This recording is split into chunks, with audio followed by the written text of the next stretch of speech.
હોમિયોપેથિકમાં એસ્ટિયાસ રૂબિસનો ઉપયોગ એના constitutional symptoms પર વધારે થાય છે. એમાં કોન્સ્ટિટ્યુશનલ સિમ્ટમ્સમાં શું હોય છે કે કોઈ પણ જગ્યાએ એનું શું કે સાયકોટિક ડાયથેસિસ એટલે કે બોડીમાં ઓવરગ્રોથ હોવો જોઈએ, મોટાપો હોવો જોઈએ અને મોઢું લાલ લાલ હોવું જોઈએ. તો આ મેડિસિન કામ લાગી જતી હોય છે.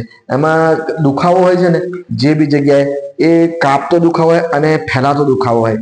તો અને એનું મેન્ટલ સિમ્ટમ્સ એવું આવે છે કે નાની બાબતમાં એને કંટાળી જાય છે, કંટાળો બહુ આવે, નાની નાની બાબતમાં અકળાઈ જાય છે. કોઈ એનો વિરોધ કોઈ કરતું હોય, કોઈ બી વાત કરે ને કોઈ વિરોધ કરે કોઈ એની વાતમાં, તો એ અકળાઈ જાય છે. એટલે કે આ રીતનું આખું એનું કોન્સ્ટિટ્યુશન મળી જતું હોય.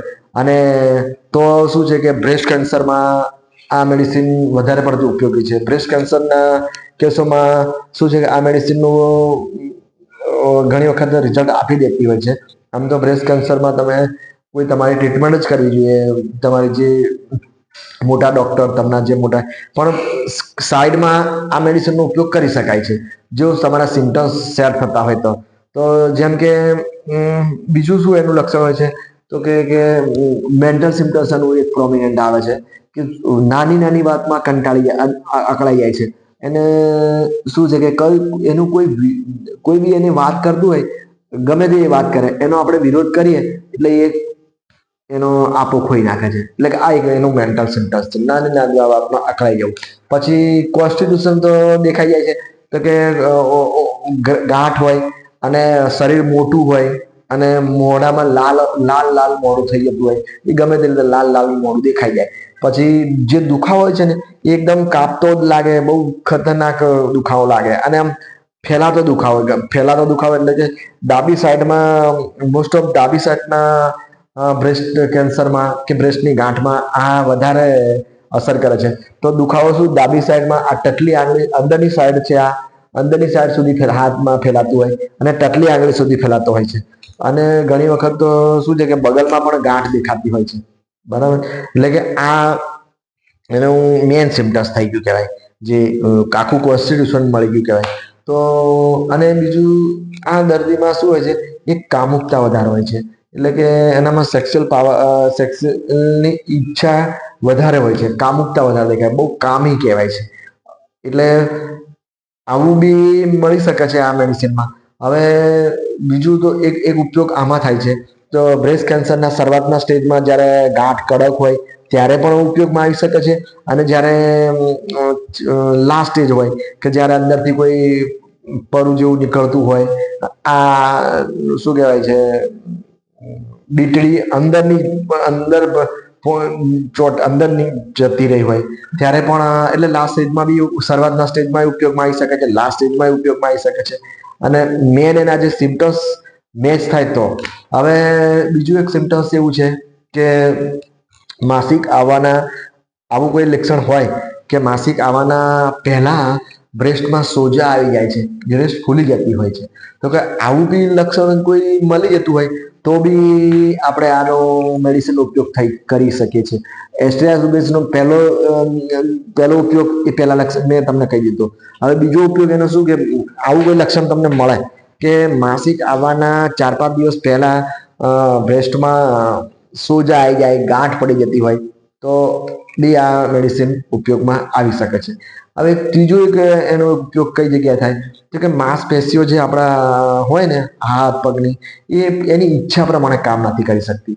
ઈચ્છા એટલે એને ધારે ત્યાં મૂકી ના શકે, ધારે ત્યાં પકડી ના શકે, એની જાતે જ ધારો કે ચાલતું માણસ હોય તો એની ઈચ્છા પ્રમાણે એ ચાલી ના શકે, ડગમગાય, લથડિયા ખાવા માંડે, પેલો નહીં કહેતા એને બેલેન્સ નથી રહેતું.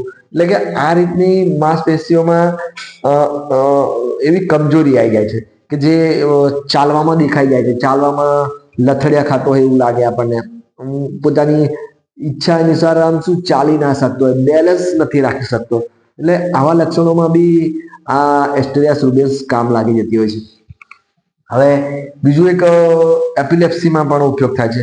એપિલેપ્સીમાં શું છે કે એનો જ્યારે એટેક આવવાનો હોય ને, એને જ્યારે એપિલેપ્સી આપણે કહીએ છીએ ને, એ એટેક આવવાના 4-5 દિવસ પહેલા જ એના બધા મસલ ફડકવા માંગે, આમ ફડકતા હોય ને, આમ ફફડતા હોય, એટલે કે ગમે તે મસલ્સ બોડીમાં ગમે તે મસલ્સ હોય બધા ફડકવા માંડે, એટલે કે એને તો ખબર પડી જાય દર્દીને કે ભાઈ હવે મને આ એટેક આવવાનો છે. એટલે આવું કોઈ લક્ષણ તમને દેખાય તો તમે આ મેડિસિનનો ઉપયોગ કરી શકો છો. હવે બીજું તો એક શું છે કે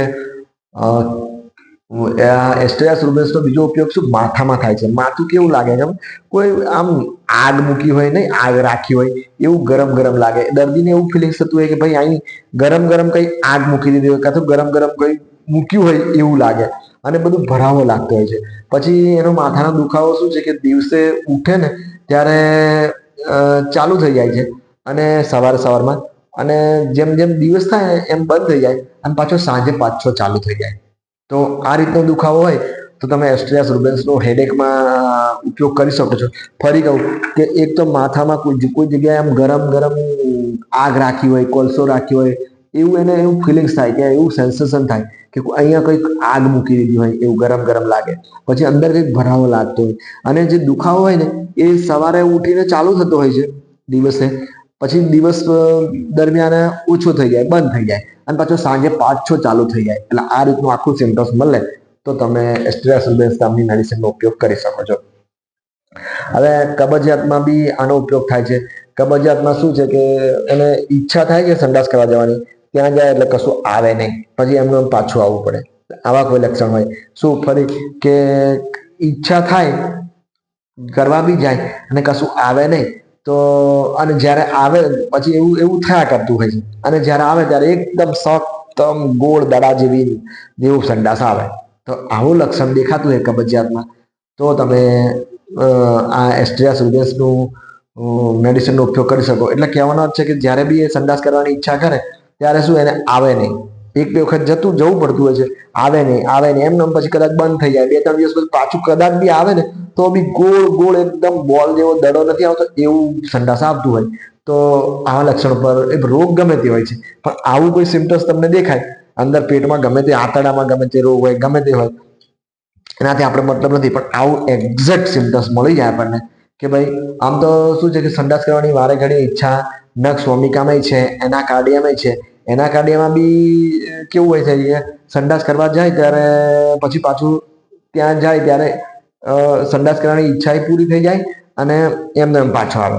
અને આમાં નખ સ્વામિકામાં ઈચ્છા થાય જરાક અમથું આવે બસ પછી પાછો આવી જાય, થોડું દુખાવો થાય. એટલે કહેવાનો છે કે આમાં સિમ્ટમ્સ છે નખ સ્વામિકામાં છે, એના કાર્ડિયમમાં છે, અને આ એસ્ટેરાસ રૂબેન્સમાં છે, પણ બીજા થોડું સેટ કરવું પડે અથવા આખું સિમ્ટમ્સ મળી જવું જોઈએ. પછી જ્યારે બી સંડાસ આવતું હોય ત્યારે એકદમ ગોળ દડા જેવું આવે તો તમે એસ્ટેરાસ રૂબેન્સ આપી શકો છો. પછી ધારો કે ડાયરિયા થતા હોય, કોઈકને કદાચ ઝાડા થતા હોય તો એકદમ એક ઝાટકે સંડાસ આવી જાય છે. પેલા નથી કહેતા આપણે ક્રોટન ટીઝ જેવા એક ઝાટકે સુધી સંડાસ આવી જતું હોય છે, તો તમે પણ આ મેડિસિનનો ઉપયોગ કરી શકો છો. બીજું એક ખીલ, એ પિમ્પલ્સ કહીએ આપણે, એ શું જવાનીમાં છોકરાઓ યુવાનીમાં આવે છે ત્યારે મોસ્ટ ઓફ આ શું છે કે ખીલ થતા જ હોય છે. પણ એમાં શું હોય છે કે એકદમ લાલ થવા જોઈએ, લાલ લાલ લાલ લાલ મોડું તમે જુઓ ને એટલે એકદમ લાલ લાલ લાલ લાલ દેખાતું હોય. નાના નાના ખીલ હોય એકદમ લાલ લાલ ગુલાબી ગુલાબી મોડું હોય એકદમ લાલ લાલ લાલ લાલ દેખાતું હોય તો તમે આ મેડિસિન આપી શકો છો. આ એનું મેન સિમ્ટમ્સ છે શું કે લાલ લાલ મોડું થઈ જવું, અને બીજા કોઈ નાના નાના ફોડા જેવું નીકળતું હોય, અને શરીરમાં મોટાપું હોય. પછી કોઈ સ્ત્રીઓ હોય તો બીજા કોઈ સિમ્ટમ્સ મળતા હોય, તો જે એક બધું ના મળે પણ ક્યાંક ક્યાંક 2-3 સિમ્ટમ્સ મળી જાય છે. જેને કે લાલ લાલ મોડું થઈ જતું હોય, જવાનીના પહેલા સ્ટેજમાં હોય, યુવાનીમાં હોય, અને કદાચ શું કહેવાય મેન્ટલ સિમ્ટમ્સ કદાચ બીજું મળતું હોય. સ્ત્રી હોય તો છોકરી હોય તો નાની નાની વાતમાં અકળાઈ જાય, એની મળે કે ના મળે, પણ અમુક કઈ બધા સિમ્ટમ્સ મળવાના નથી. 3-4 સિમ્ટમ્સ આપણે સેટ કરતા હોય જેમાંથી 2-3 મળી જતા હોય તો આપણે આ મેડિસિનનો ઉપયોગ કરી શકીએ છીએ. તો એસ્ટેરાસ રૂબેન્સની આપણે આટલી જ વાત કરી શકીએ છીએ. બીજું તમારે અંદર ડિટેલમાં જવું હોય તો તમારે બુક્સ જ વાંચવી પડશે, અને અમુક ટાઈમ સુધી બુક્સ વાંચવી પડતી હોય છે. ધીરે ધીરે શું છે કે આ મેડિસિનનો કોઈ બી એવા મોટા કેસમાં ઉપયોગ થાય છે એટલે કે થોડું ધીરજ બી રાખવી પડે છે અને શું છે કે આગળ બી તમારે એકલું મેડિસિન પર ભરોસો રાખ્યા કરતા આગળ બી તમારા કોઈ હોમિયોપેથિક ડોક્ટર હોય કાં તો મોટા ડોક્ટર હોય કાં તો પછી કોઈ બીજી ફિઝિશિયન હોય સ્પેશિયાલિસ્ટ ડોક્ટર હોય એને મળીને જ સલાહ પ્રમાણે મેડિસિન લેવી જોઈએ. કેમ કે એકલી આ મેડિસિન પર ભરોસો રાખીને બ્રેસ્ટ કેન્સરની ટ્રીટમેન્ટ ના થાય. બરાબર, સારું, ચાલો ત્યારે સપોર્ટિંગ મેડિસિન તરીકે તો આ મેડિસિનનો ઉપયોગ થાય જ છે, પણ થોડી શું છે ઘણી વખત તો શું છે કે એના સિમ્ટમ્સ શેર થાય ને અમુક એવું સેટિંગ થઈ જાય મેડિસિનનું ને દર્દીની કોન્સ્ટિટ્યુશનનું, તો રિઝલ્ટ બી મળી જાય છે, એવું કંઈ નથી. સારું, ત્યારે બીજી વિડીયોમાં આપણે બીજા મેડિસિનથી મળીશું. ચાલો ત્યારે.